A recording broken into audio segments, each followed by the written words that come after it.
Olá, irmãos e irmãs. É com muita satisfação que estamos aqui para trazer mais uma grande reflexão de Emmanuel nessa nossa jornada de estudos, de reflexões, mas também de união, de momento de paz, de harmonia, que é esse o nosso projeto, não só do Centro Espírito Augusto Silva, mas também de todos nós diante a nossa humanidade.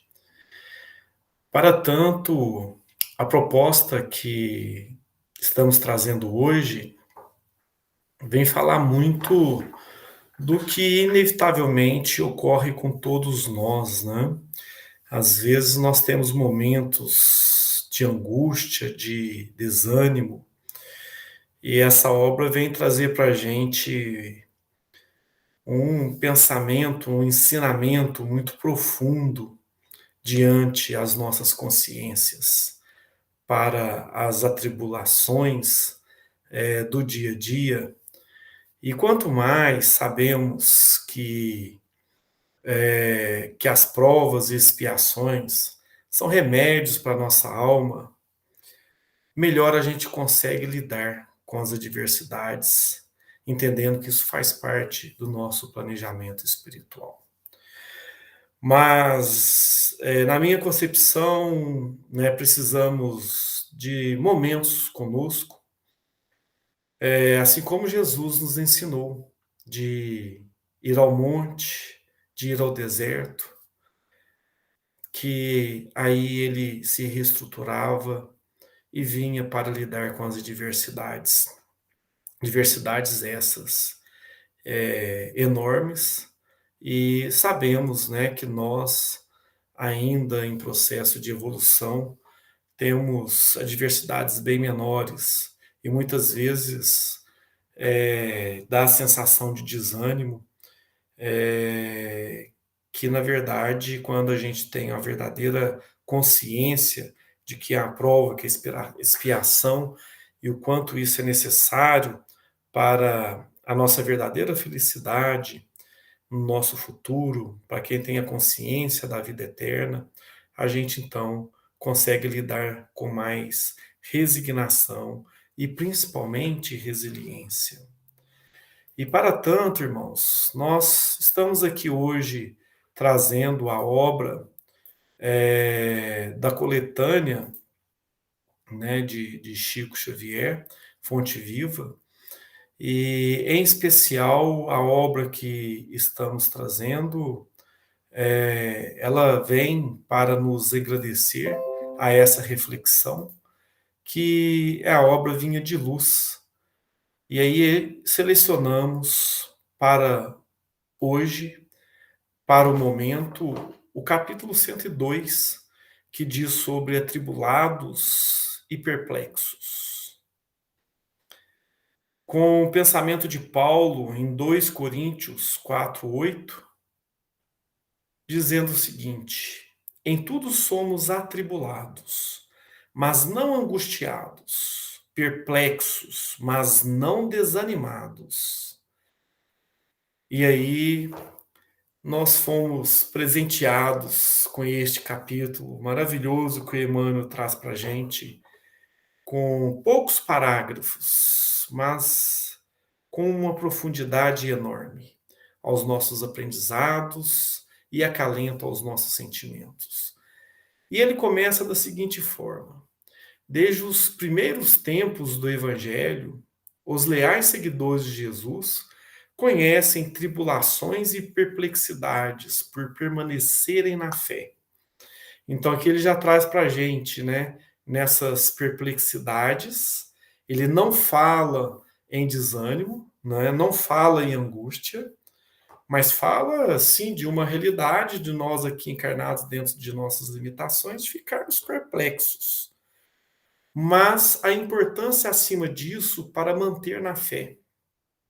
E permanecer na fé precisa de muita conscientização dos nossos planejamentos espirituais, tentando entender o que fomos em encarnações passadas, o que fizemos inclusive nessa que às vezes nos esquecemos, né? Às vezes o nosso próprio egoísmo, o nosso próprio orgulho faz com que a gente se esqueça ou que a gente seja indiferente, né, com as nossas falhas. Isso não quer dizer que tenhamos que ficar remoendo, né, o que erramos, mas sim olhar como olhamos para um retrovisor do carro, né, uma referência lá atrás para seguirmos mais fortes para a frente. E isso é a verdadeira fé, porque é a fé no futuro. E aí, no segundo parágrafo, já nos traz: quando se reuniam em Jerusalém, recordando o Mestre nos serviços do reino divino, conheceram a lapidação, a tortura, o exílio e o confisco dos bens, quando instituíram os trabalhos apostólicos de Roma, ensinando a verdade e o amor fraterno. Foram confiados aos leões do circo, aos espetáculos sangrentos e aos postes do martírio, algo que historicamente muito bem sabemos, independentemente de relatos religiosos, mas sim da história nos mostra isso. E dentro de quem já tem uma boa leitura evangélica, sabe, né, o que esses servos de Cristo, o que o que eles passaram, né, quantas torturas, diante as instituições, né, sobre o imperialismo egóico dos seres humanos que obtinham o poder naquela época, embora sabemos que hoje, de uma forma moderna, isso não seja diferente, mas de uma proposta mais evoluída, né, para quem hoje tem uma consciência muito mais amplas, considerando muito mais ampla, considerando o que foi naquela época. Mas ao mesmo tempo, esses espíritos mais evoluídos, seguindo ao exemplo de Cristo, né, conseguiam resistir, né? Claro que eles ficavam perplexos, mas jamais angustiados ou desanimados. E aí eles seguiam com esses ensinamentos da verdade, no amor fraterno, né? Não diminuía o seu amor. E mesmo eles sendo expostos aos martírios sangrentos, né, dos espetáculos lamentáveis daquela época, eles permaneciam no amor fraterno, no pensamento no alto, na fé verdadeira, porque já tinha consciência espiritual da felicidade futura. E que aquele momento presente era quão necessário para eles, para a sua própria evolução, que era uma misericórdia divina, porque era a sua chance de estar ainda mais evoluídos. Isso traz para a gente um grande acalento, né? E hoje, às vezes, tenhamos dificuldades bem menores, mas devido a uma ligação ainda muito materialista, acabamos nos ficando presos, né, a essas atitudes egóicas, sustentadas aos nossos orgulhos, e acabamos nos rebelando, né? É, perdendo aí um pouco da nossa fé às vezes e caindo aí nos desânimos, né?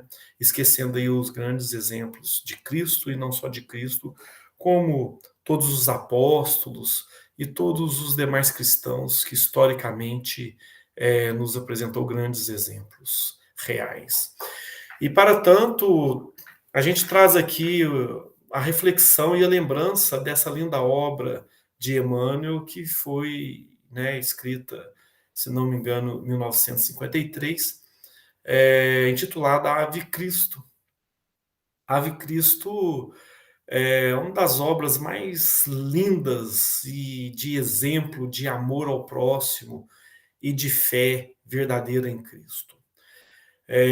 Ocorrendo um pouco depois de 200 anos depois de Cristo, por volta de 217 depois de Cristo,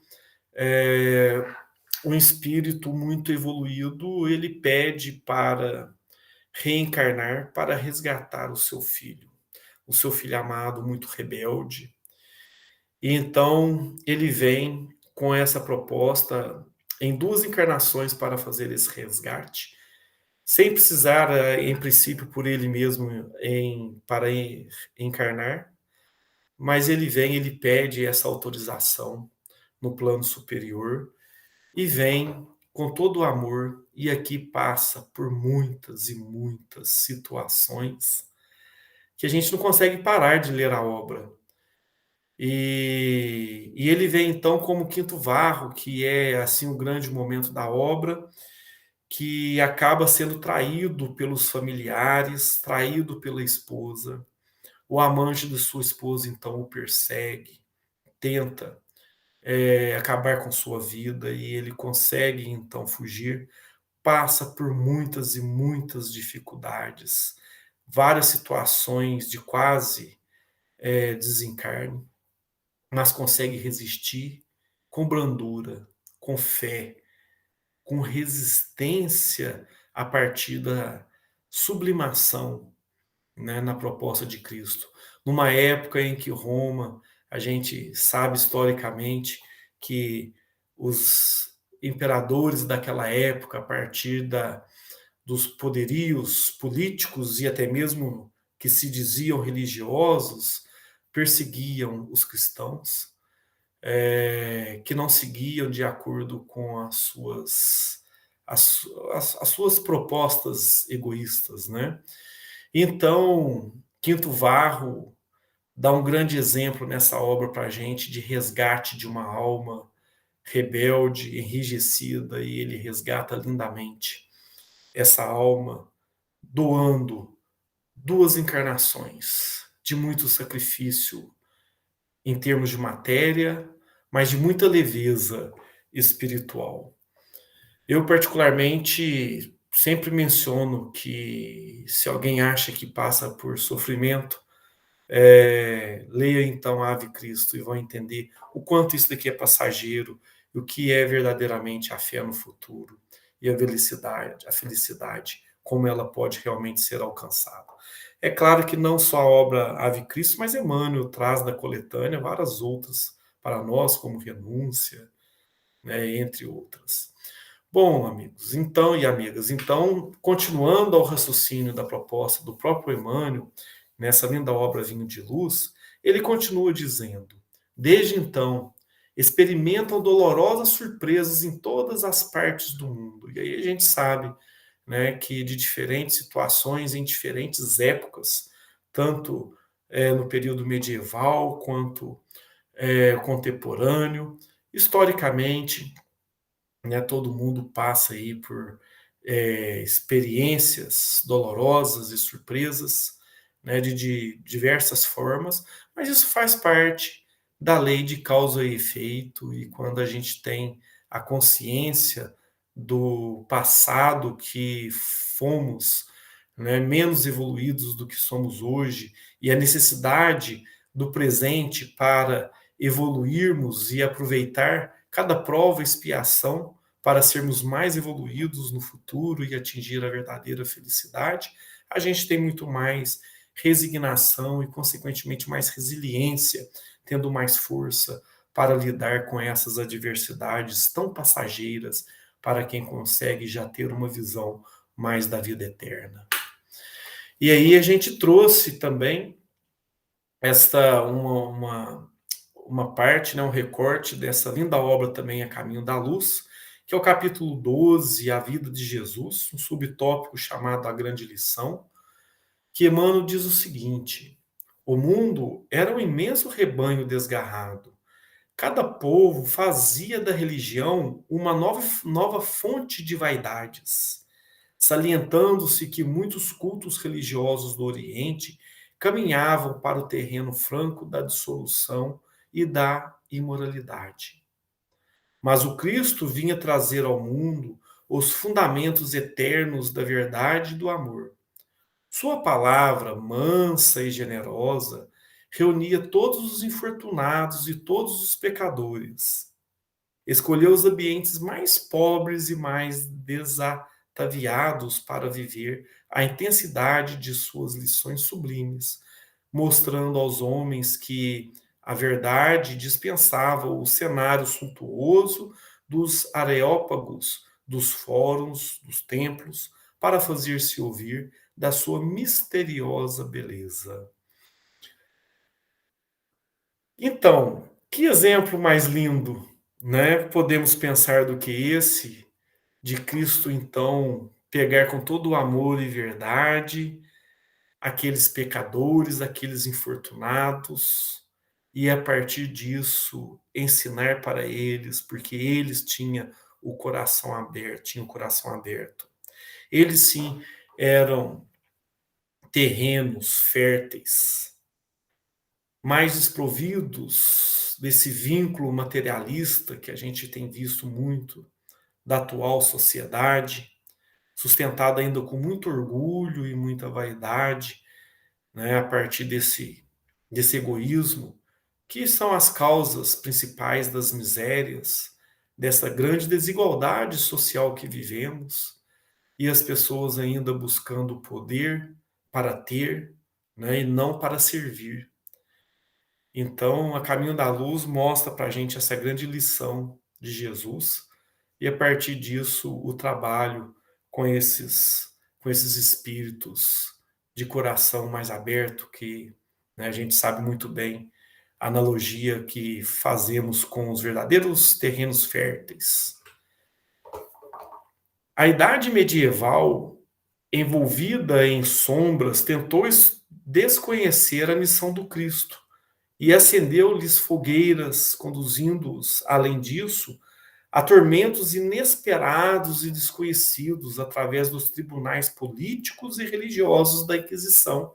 Então, como bem sabemos, né, tanto num período mais antigo quanto da atualidade, né, as perseguições políticas, o uso da religião para o poder, para o domínio dos próprios egos, né, com a preocupação de se beneficiar ou beneficiar aqueles que estão no seu envolto, mas esquecendo daqueles que mais necessitam, né, daqueles mais miseráveis materialmente falando, né, precisando de maior apoio e sendo sempre esquecido. Né? E para falar que não é esquecido, às vezes a gente vê até atitudes dizendo de caridade, doando algo material e esquecendo de toda uma luta, de uma estrutura política organizada para realmente diminuir a desigualdade social.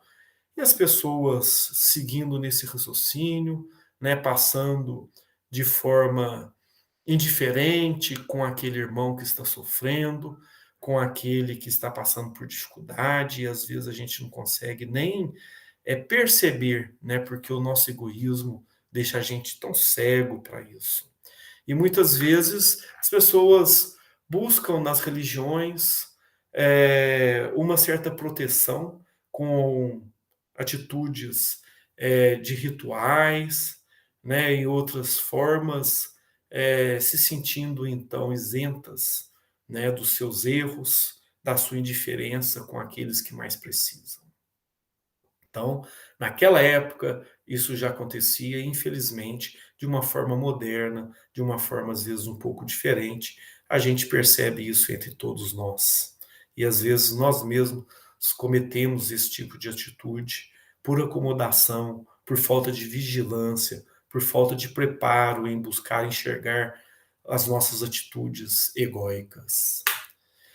E falando em egoísmo, né, nós trouxemos aqui um recorte também da do capítulo intitulado O Egoísmo e o Orgulho, Suas Causas, Seus Efeitos e os Meios de Destruí-los, de Obras Póstumas de Allan Kardec. E ele diz isso da seguinte forma, bem no início do capítulo: é bem sabido que a maior parte das misérias da vida tem origem no egoísmo dos homens. Então, irmãos, olha só essa primeira parte já traz para a gente muita reflexão, né? Olha só, é bem sabido que a maior parte das misérias da vida tem origem no egoísmo dos homens.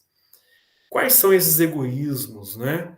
Os egoísmos de diferentes formas, tanto de atitudes pequenas quanto grandes atitudes, tanto de instituições pequenas quanto grandes instituições, públicas ou privadas, né? E aí ele continua, desde que cada um pensa em si antes de pensar nos outros e cogita antes de tudo de satisfazer aos seus desejos. Cada um naturalmente cuida de proporcionar a si mesmo essa satisfação a todo custo e sacrifica sem escrúpulo os interesses alheios, assim nas mais insignificantes coisas como nas maiores, tanto de ordem moral quanto de ordem material. Daí todos os antagonismos sociais, todas as lutas, todos os conflitos e todas as misérias, visto que cada um só trata de despojar o seu próximo. Eu acho que mais do que nunca essa reflexão para o momento que estamos passando, né, não só da pandemia, mas por todas as outras situações que estamos passando de atitude, de egoísmo do ser humano sendo muito refletida, né, pela falta do amparo das instituições, tanto públicas quanto privadas, que repercute na atitude de cada ser humano, né? Porque se existe instituição, ela é construída por cada ser que apoia as atitudes egoístas e não luta pela diminuição das desigualdades sociais, por melhor amparo àqueles que mais precisam. Então, continuamos a essa reflexão com o quinto parágrafo que Emmanuel traz para a gente. E ainda hoje, enquanto oram confiantes, exemplificando o amor evangélico, reparam o progresso dos ímpios e sofrem a dominação dos vaidosos de todos os matizes. Enquanto triunfam os maus e os indiferentes nas facilidades terrestres, são eles relegados a dificuldades e tropeços, à frente das situações mais simples. Então, é, a gente vê que a questão do próprio progresso, né, faz parte também, diante essa lei da causa e efeito, o quanto nós precisamos lidar, né, combater ao mal, mas combater, obviamente, com atitude benevolente, com palavras edificantes, acalmando as pessoas ou aquele impaciente, tentando mostrar com bons exemplos ao cego pelo orgulho e pela vaidade, tanto nas situações mais complexas quanto nas situações mais simples. E apesar da evolução inegável do direito no mundo, ainda são chamados a contas pelo bem que fazem e vigiados, com rudeza, devido à verdade consoladora que ensinam. Então, o quanto também as consequências, né, que precisamos passar pela lei da causa e efeito, o quanto elas nos ensinam, o quanto é verdadeira escola, e precisamos entender que esta é a nossa escola.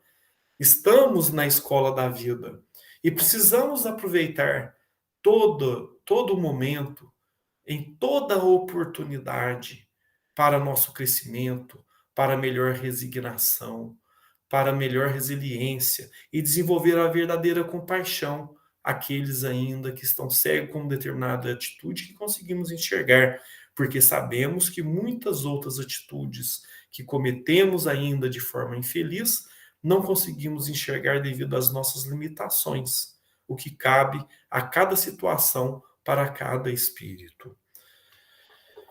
E aí, Emmanuel termina lindamente esta proposta de reflexão, dizendo: Mas todos os discípulos fiéis sabem, com Paulo de Tarso, que em tudo serão atribulados e perplexos.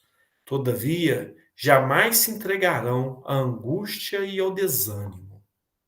Então, antes que continuemos, olha só como ele propõe para a gente, né? Jamais se entregarão à angústia e ao desânimo, porque já tem a consciência que é uma oportunidade divina para nos conduzir aos nossos reparos e, consequentemente, um pensamento à vida futura, à projeção da felicidade maior diante a eternidade. E aí ele complementa: sabem que o Mestre Divino foi o grande atribulado e aprenderam com ele que da perplexidade, da aflição, do martírio e da morte transfere-se a alma para a ressurreição eterna. Então, nós sabemos do grande exemplo do grande mestre e às vezes nos esquecemos, né? Às vezes com dores físicas que é um grande remédio à nossa alma, mas assim como as dores morais, o quanto são importantes para que alcançamos uma consciência mais promissora, mais branda e, consequentemente, com maior propriedade de amor ao próximo, ao verdadeiro amor universal.